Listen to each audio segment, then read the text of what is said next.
I'm in a forest. I wonder at first if my vision is just blurry. Everything looks a bit off. Not like I usually see things, like everything is a painting. Maybe I'm seeing a different world. Or maybe I'm just seeing through different eyes. I wonder if I'm on a set of a film that will fall apart any second into cardboard pieces, or boxed into the lines of a cartoon panel.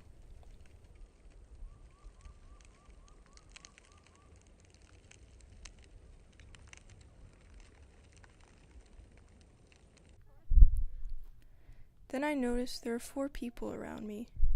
They seem like action figures from a TV show, as though I drew them myself.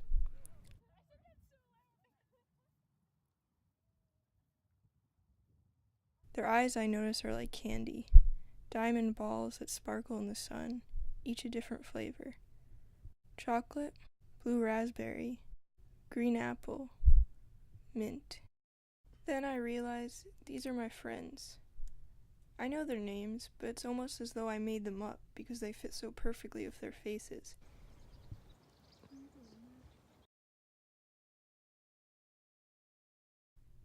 In Rain's eyes, I see a warm brewing cup.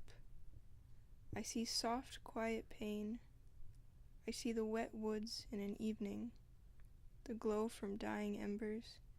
I see pulsing red visions in the darkness, tribal patterns dripping on walls, a sweat lodge, people sinking deep into themselves and then melting into each other.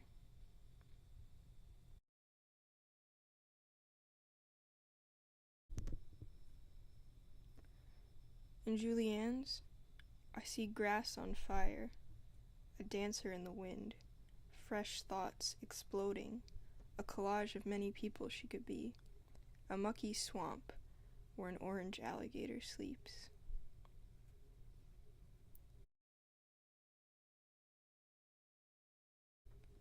Hannah's are a little perfect world, a fishbowl filled to the brim with possibilities, expectations.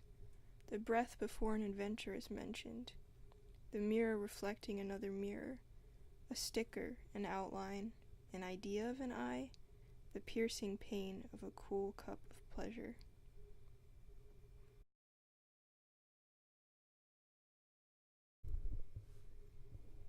In Jack's, I see faded maps of imagined places.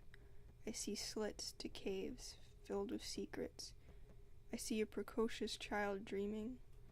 I see the world at rest while the mind draws a complex web, a maze that in the end leads him back to the very soft wash of a vague desire that grew rusty, like a bike without wheels in his father's backyard.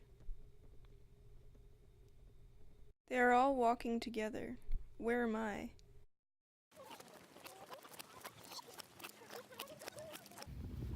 I look down at my feet. I want to see the whole me, but all I can see is fragments from this point of view. I try to see myself through their eyes.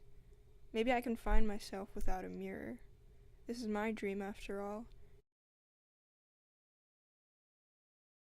And they are all parts of my mind. Am I a combination of all of them?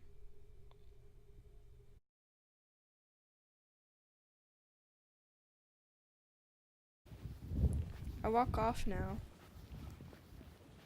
For the first time, I see myself in the third person.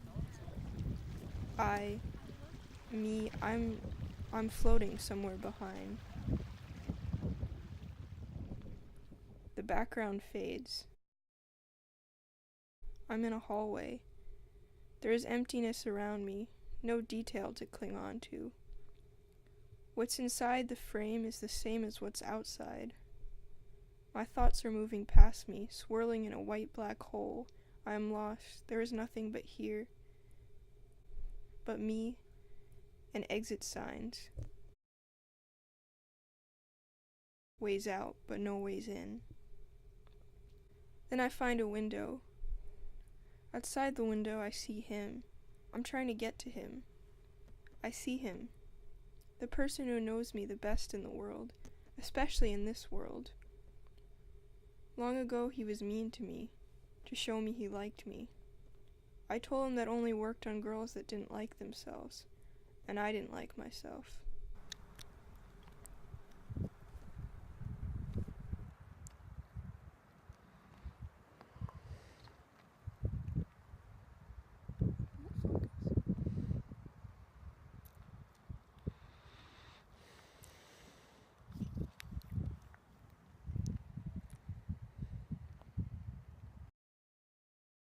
When we talk, his usual dark humor curls at the edges and then crumples like a paper on fire. It slithers like a snake through the dirt, and yet his love is like the sun peeping out every day shyly, and never predictably to my racing mind. And yet we're here on the porch, like an old couple, fading into warm colors. How many suns will it take to know it's real?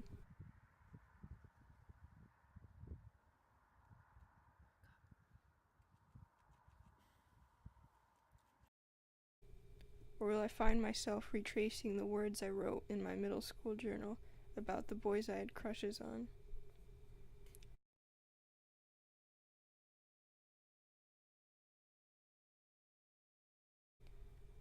Nevertheless, I'm happy to see him.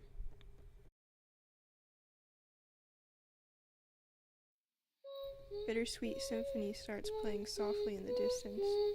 I turn it on before I lay in my bed. Suddenly, I'm aware I'm dreaming, and I won't be here for too long. Don't change. I can't change. I can't change. I can't change. But I'm here in my mold. I'm here in my mold. And I'm a million different people from one day to the next. I can't change my mold.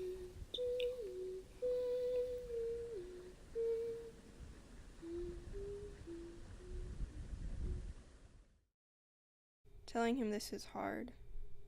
I feel trapped in the emptiness again, and I'm climbing a bunch of stairs, and I know my voice is only able to escape out of my head into the real world when I get to the top. I tell him. He asks me, "Why do you have to leave?" I say, "Because you're only a part of my mind, and the more time I wait, the more time it hurts." He looks confused and sad. "Are you telling me I'm not real?" "You know this. You must feel it," I tell him sincerely. "Maybe you're also dreaming, and we've met up in our dreams," I add. "But no, never mind, that's not possible."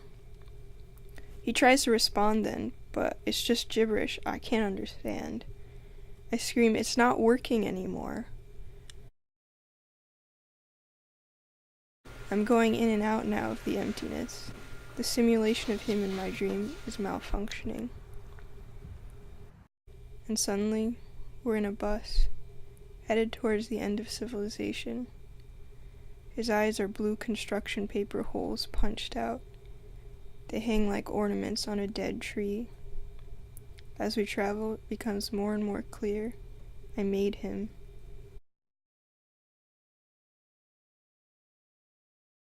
There's no way out. I am everything and nothing.